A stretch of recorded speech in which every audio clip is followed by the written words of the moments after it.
ট্রেডিংয়ের কিছু বাস্তবতা উন্মোচন করব, যেটা শোনার পর আপনি হয়তোবা ট্রেডিং শুরু করবেন, হয়তোবা আপনি ট্রেডিং থেকে বিচ্ছিন্ন হয়ে যাবেন, ছেড়ে দেবেন আর কি।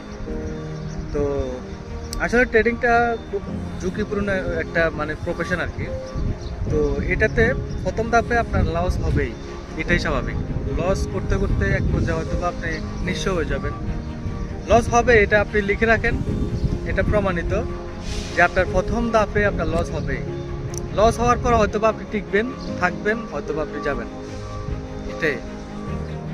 লস হতে হতে যখন একটা পর্যায়ে আপনি লস করতে করতে শিখবেন আর কি, যখন একটা পর্যায়ে চলে যাবে আপনি, আপনার লসটা কম কম হয়ে যাবে, আস্তে আস্তে আস্তে আস্তে লসটা কম হবে, প্রফিটটা আস্তে আস্তে বাড়বে।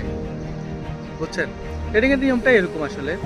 তো যারা এই লসটাকে রিকভারি করতে পারে, রিকভারি মানে আপনার যে ধৈর্য ধরে আপনার আস্তে আস্তে গ্রো করতে পারে, লসটা রিকভারি করে আর কি, তো তারাই আসলে একটা সময় গিয়ে সফল হয় আর কি।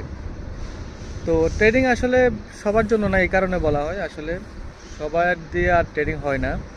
যারা এই ইয়েটা আর কি, যে লসটা, বড় বড় লসটা, ছোট হোক বড় হোক, লস হবেই প্রথমত, এগুলা যারা রিকভারি করতে পারবে তারাই একটা সময় প্রফিটেবল হতে পারবে। এটাই বাস্তবতা ট্রেডিংয়ের।